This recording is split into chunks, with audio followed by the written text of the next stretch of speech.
I think less about what it means for our business strategically and more about what it means for our customers and people that we can serve in the market. This is a combination of two incredible companies that come together with, a history of serving people in specialty markets and corporate travel, a global reach of over 100 countries, and I think you combine it with something like Avenir, which is this incredible modern technology, and it's something that solves problems that should have been solved a long time ago.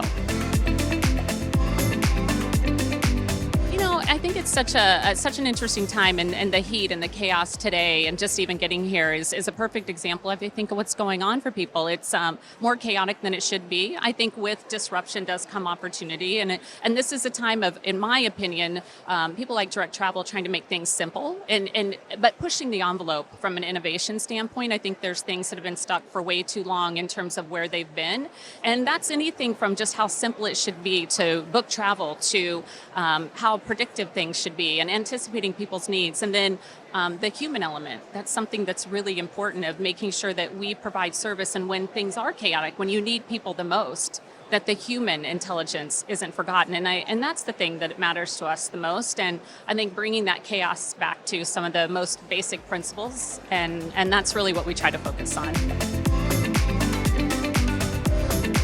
Look, sometimes I think about, is the world getting easier or more complex? And I think about this a lot. I think a lot about how difficult it is to be a travel manager, and do I think their job is getting harder or easier? I think it's getting harder. I think the world, with opportunity comes responsibility, and that's everything from the access to content, which I think is amazing, with the ability to leverage AI in a really thoughtful, strategic way, not just because it's technology, but think about how do you really solve business problems and provide outcomes, and then just how do you really evolve and anticipate the needs of the future. And I think that's going to come down to looking very different in terms of managed travel in the future. So we think about it very much like an orchestration, or kind of a control plane, if you will, that allows you to make real-time business decisions in a way that's going to be very different than the kind of static policies or procedures that we have today. So the ability to take advantage of what's going to be available in a very rational way.